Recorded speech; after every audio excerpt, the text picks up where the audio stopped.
Good morning, children. How are you all? Hope you all are safe at home.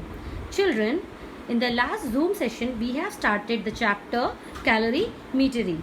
In that session, I have discussed the concept of heat, the units of heat, and the concept of temperature, the relationship between the temperature in Kelvin and the temperature in degree Celsius. See children, we know that heat is a form of energy which transfers from a hotter body to a colder body. Now that heat energy is present in every object as in the form of a internal energy.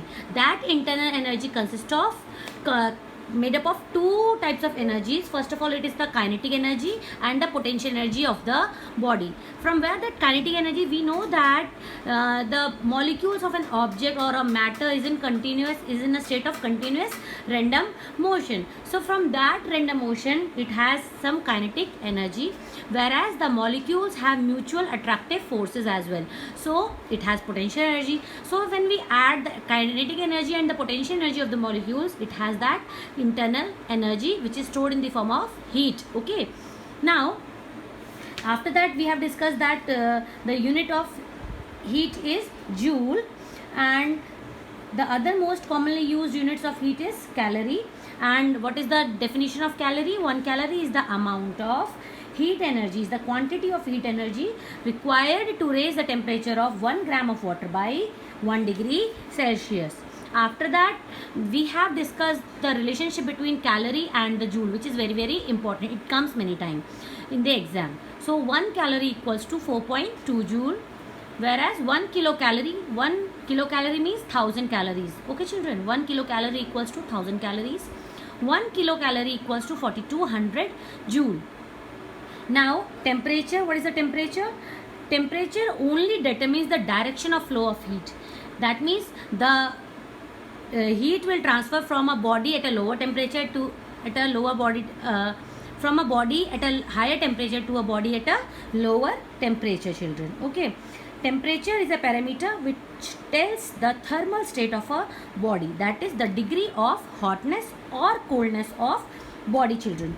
Now I have discussed that if there is no transfer of heat between the two bodies placed in contact, they are said to be at same temperature. Okay, but it does not mean that they have equal amount of heat in them.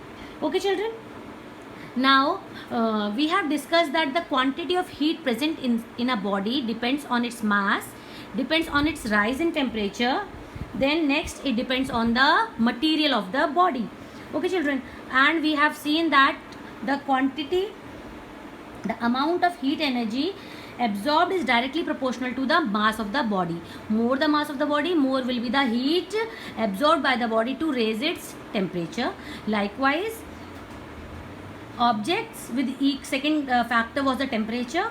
For that we have discussed that object with equal mass made from the same substance absorb different amounts of heat energy to raise their temperature by different amounts. For example, to raise the temperature of 1 kg of water by 1 degree Celsius, heat energy absorbed is 1 kilocalorie. But if we want to raise the temperature of 1 kilogram of water by 2 degrees Celsius, then how much energy will be, heat energy will be required? 2 kilocalorie. That means more temperature, increase in temperature is required, then more amount of heat energy is required. After that, third factor was the material of the body. Okay children, different for the same mass and for the same rise in temperature, if there are two different substances, then the amount of heat absorbed will also be different. That means it depends on the material of the body. For example, if equal mass of water and copper are heated through 1 degree Celsius, the amount of heat absorbed by water is nearly 10 times the amount of heat absorbed by the copper. Thus, the amount of heat energy absorbed depends on the substance of the object, material of the object, which is expressed in terms of C. What is C? Small letter C. It is specific heat capacity. Okay, material of the substance, we are representing it by specific heat capacity. So, after calculating all these three factors, we have an equation which is equals to Q equals to Cm delta T. What is that? Again I am repeating. Q equals to Cm delta T, where is C is the specific heat capacity of a substance, M is the mass of the substance, and delta T is the rise in temperature. Rise in temperature. That means T2 minus T1. Okay, children. Now the next topic is the difference between temperature and heat, which is given in your book on page number 263. Everyone read those differences and learn them. Okay, children. Now the next topic is thermal or heat capacity, children. See, it's an important topic, children. What is heat capacity? From our everyday experiences, we find that the different bodies require different amount of heat energy for equal rise in their temperature. Again I am repeating, we are experiencing that for different bodies require different amounts of heat energy for equal rise in their temperature. For example, we have water and copper. Okay, children. If we want to increase the temperature of 1 degree Celsius in each both of them. Okay, but the amount of heat required by water is more than the copper. That is known as the heat capacity of the substance. So what is the heat capacity of a substance? The heat capacity, the heat capacity is the property of a body, which is what the heat capacity of a body is the amount of heat energy required to raise its temperature by 1 degree Celsius. That means what is the heat capacity? Heat capacity is the amount of heat energy required to raise its temperature by 1 degree Celsius or 1 Kelvin. Okay, children. So what is the heat capacity formula? It's very important to learn the definition of heat capacity. Again I am repeating, which I have written on the board as well. The heat capacity of a body is the amount of heat energy required to raise its temperature by 1 degree Celsius or 1 Kelvin. Okay, it is represented by C dash, capital C dash. Small c is specific heat capacity, whereas heat capacity of a body is represented by capital letter C dash. Its formula is amount of heat energy required divided by rise in temperature. Okay, children. What is the formula of heat capacity? Amount of heat energy required divided by rise in temperature. Okay. Now, if we write symbolically, see, if we write symbolically, I have written on the next side of the board. See, children, it is C dash. What is the formula of C dash?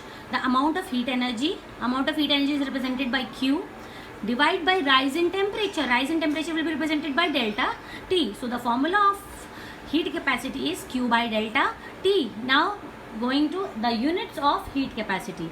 Now Q, that means amount of heat energy is represented in joule, and rise in temperature will be either Kelvin or degree Celsius. So the SI unit of heat capacity is joule per Kelvin or joule per degree Celsius. Okay, children, joule per Kelvin or joule per degree Celsius. Other units are also there of heat capacity, like calorie per degree Celsius or calorie per Kelvin. Likewise, we have other units. You can see a book. Okay, underline them and learn them.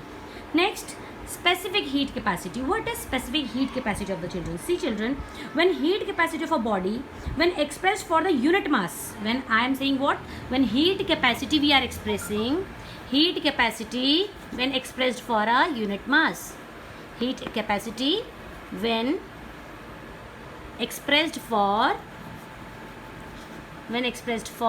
unit mass, then we say that what? It has specific heat capacity. That means when we are talking about the amount of heat energy required for the rise in temperature for a unit mass, then it becomes specific heat capacity. In heat capacity, mass was not defined, mass was not introduced, but when we take the heat capacity for a unit mass, either for 1 kg or likewise, then it becomes specific heat capacity.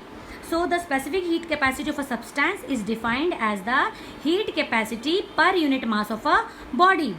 Specific heat capacity is defined as heat capacity per unit mass of the body. That means what is the formula? The specific heat capacity is represented by small letter C.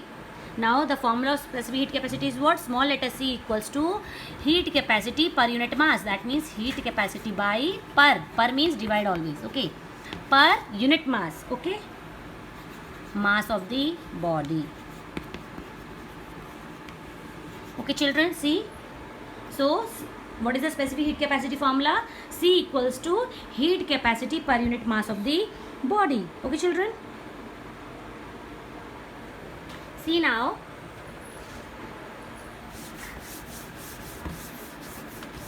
from the formula what we got to know, that specific heat capacity is what? Heat capacity. That means specific heat capacity is represented by small c. Heat capacity is C dash, capital it is C dash divided by M. Okay, so this is the relationship between the heat capacity and specific heat capacity as well. Okay children, see, C equals to C dash by M. Okay, if this relationship comes many time in exam, this year also it had come. Okay, what is the relationship between heat capacity and specific heat capacity? So this is the specific heat capacity, this is the heat capacity by M, or you can write heat capacity equals to specific heat capacity multiplied by mass. Okay children, it's an important relationship which you have to learn children. Okay, now see children, if I put the formula of C dash in this equation, in equation number 1, what is the formula of C dash? Heat capacity is what? The amount of heat energy required to raise the temperature, to rise in the temperature. C dash equals to Q by delta T. Now I will put equation number 2. This is the equation number 2. I will put equation number 2 in equation number 1. Just see. C equals to Q by delta T by M. Is it like that? If I put C dash equals to Q by delta T, I have this equation. Now after transposing, what I will get? Q equals to Cm delta T, the equation which I have just discussed in the starting of the video. See, we got the same equation. Q equals to Cm delta T. This equation also comes, this formula also comes, we are using this equation for solving the numericals children. Okay children, in the next video I will proceed the next topic. Okay children.